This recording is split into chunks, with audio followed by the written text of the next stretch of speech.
this is an iHeart podcast. Guaranteed human.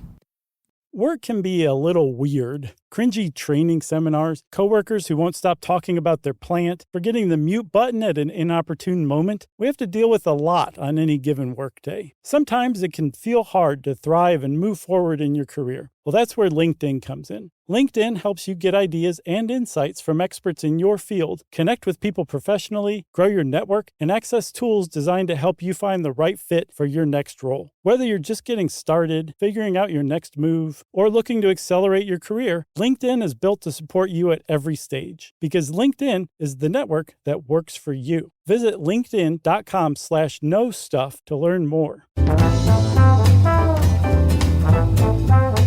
Hey, and welcome to Short Stuff. I'm Josh, and there's Chuck, and there's Jerry over there. So this is Short Stuff because it's shorter. That's right. And this is one of my favorite kinds of short stuff, kind of tailor-made for a short stuff. When you have a little bit of information about a great person in history who never got their due, but there's not a lot much more known about them. Right. So you can talk about her, in this case, in 12 minutes or so. Her and him. Yeah, good point. So it'll be 13 minutes. That's right. And this is the story on the her part of Mitsuye Endo. Nicely done. I think so. I'm pretty sure, too. Okay. Mitsuye Endo was born in Sacramento. Wait, where was she born? Sacramento, California, which Okay. is an important point here, Chuck, because from being born in Sacramento, California in 1920, she was an American citizen, natural born. That's right. She was one of 4 kids to Japanese immigrants and got a job working for the government. She was went to secretary school and then worked as a secretary for the Department of Employment. Full-blooded, born American, working for the state government. Right. And she was working for the state government in December of 1941 when the Japanese attacked Pearl Harbor. And the sentiment toward the Japanese in America turned sharply at that point. So much so that I believe the next year, the president at the time, Franklin Delano Roosevelt, issued an executive order called Executive Order 9066, which we have recorded on before. That's right. We did a whole episode on this. But Executive Order 9066 basically said anyone of Italian-American, German-American, or Japanese-American ancestry is basically fair game to have their constitutional and civil rights utterly stripped from them during this crisis of wartime, just because we're not sure if they might do something hinky to disrupt America's wartime effort. Right. So within just a few months of December 7th, 1941, the United States dismissed all Japanese-American state employees, which included Mitsuye Endo. Hundreds of people affected, and 63 of those people were brave enough to get together and challenge the firings. And they had a little backing by the Japanese American Citizens League, and they got together and they hired a very cool dude, an attorney named James C. Purcell.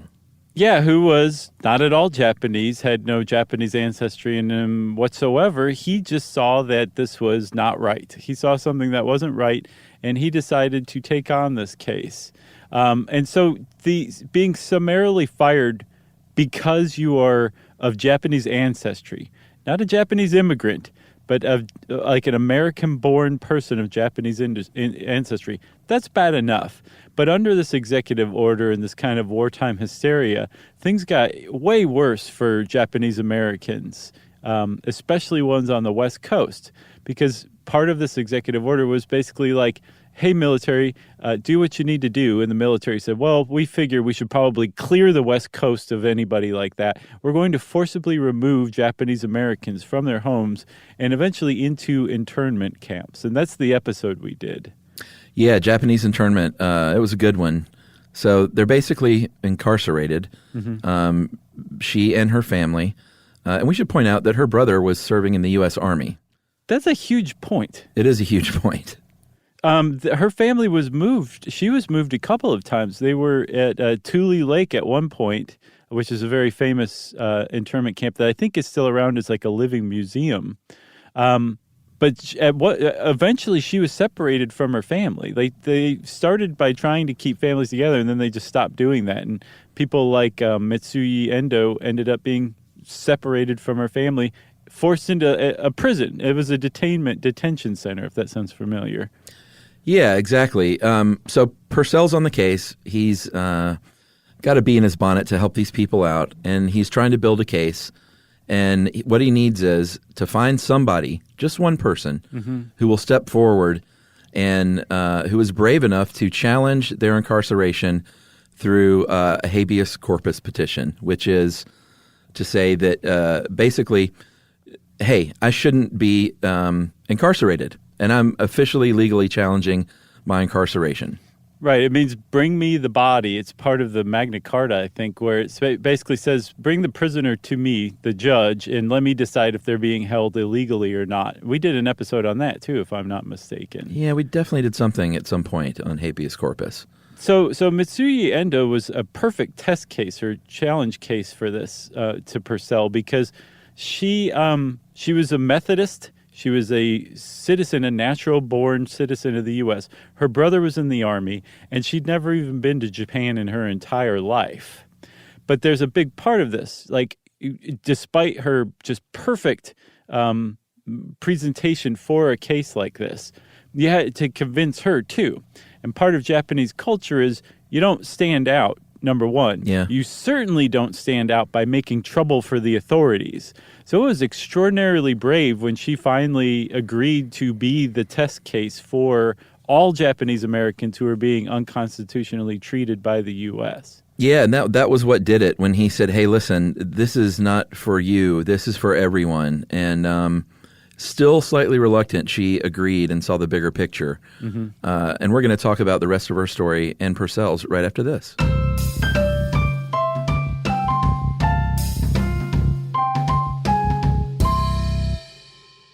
Spectrum Business keeps businesses of all sizes connected seamlessly with fast, reliable internet, advanced Wi-Fi, phone, TV, and mobile services. That's right. And Spectrum Business offers 100% U.S.-based customer support 24/7 to help you stay up and running. And they offer tailored connectivity solutions with packages built for your business budget. Yeah, so it's no wonder millions of business owners rely on Spectrum Business to keep them connected. Visit spectrum.com/business to learn more. Restrictions apply. Services not available in all areas. On eBay, every find has a story. Like if you're looking for a vintage band tee, not just a tee, the band tee from the last show your favorite band ever played. You wore it everywhere. Then your girlfriend started wearing it, which was cute until she dumped you and took it with her, which was not so cute. Yeah, well, anyway, now you're on eBay. And there it is. Same tee from the same tour. Still living in your memory, rent-free forever. See, the things you love have a way of finding their way back to you. But eBay isn't just for getting whatever your ex-boyfriend or girlfriend stole back, right? No, it's also for that rare championship foul ball you caught, then heroically gave to the kid next to you. And where else are you going to find your first car? The one you wish you'd never sold. But now, finally get the chance to take it back home. For good this time. So shop eBay for millions of finds, each with a story. eBay. Things people love.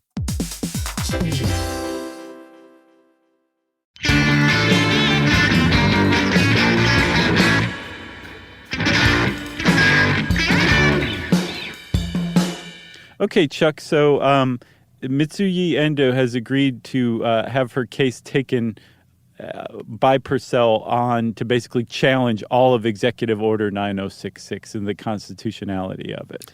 Right. And I think in pretty short order, this case was people in government knew what was going on the federal level, and they found out who she was and what her story was. And I think early on they were kind of like, ooh, yeah, this probably doesn't look good for us. Wait, she's a Methodist? Oh, God. This doesn't look great for us, so you know what? Let her out. She'll be fine, and just let her out because she I think we probably did the wrong thing here. But she said no. And I guess also at Purcell's urging, she stayed and turned and said, this is a societal issue. There's something much larger at play. And I want to carry this like all the way to the top in the court system. Yeah, because the government said, if you just drop this and go away, we'll let you out specifically. And she said, nope, that's pretty cool, man. Yeah. So she said no, and they kept the case up all the way to the Supreme Court. Supreme Court heard it and just ruled unanimously that no, this is totally unconstitutional what's happened to her. It wasn't so much that the Supreme Court case, that their decision in the Endo case, that it closed the Japanese internment camps, Japanese American internment camps. That wasn't what happened. What happened was it produced the pressure that convinced Roosevelt to shut down the internment camps. Yeah, this is fairly cowardly, I think.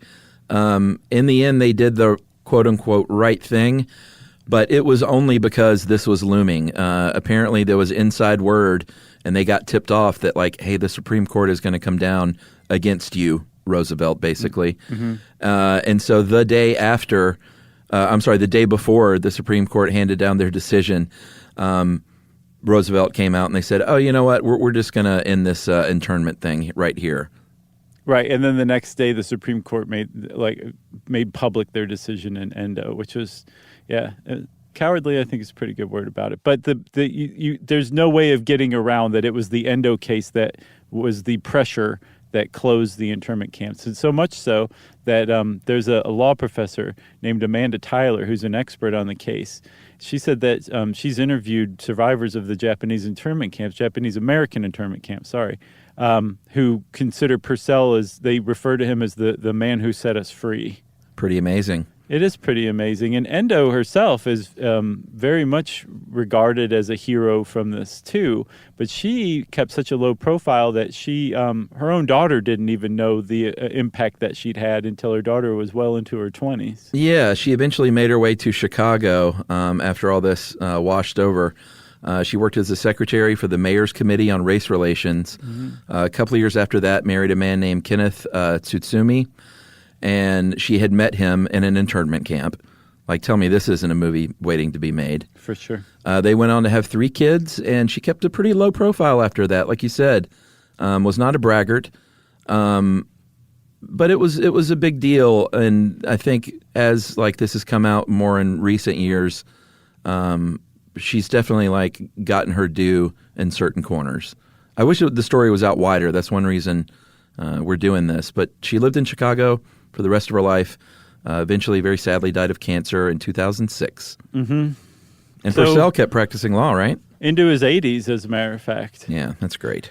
So this is noteworthy still today, is that law professor Amanda Tyler points out, because there's an ongoing debate over whether the executive, the president, and the executive branch has ultimately absolute power when it comes to matters of national security, especially during wartime, or if the courts still have a check, as the Constitution suggests that they do, over the executive's actions, no matter what it is or no matter what the situation is, that the executive can't be absolutely right no matter what and unquestioned by the court. Yes, and I think by Constitution suggest, you mean the Constitution clearly lays out and demands. Right. Yeah. Well, it depends on your interpretation, right? Yeah, I guess so. So I guess that's it for short stuff. Again, Chuck, nice selection. I think Mitsuye Endo needs a parade every year in her honor. Agreed.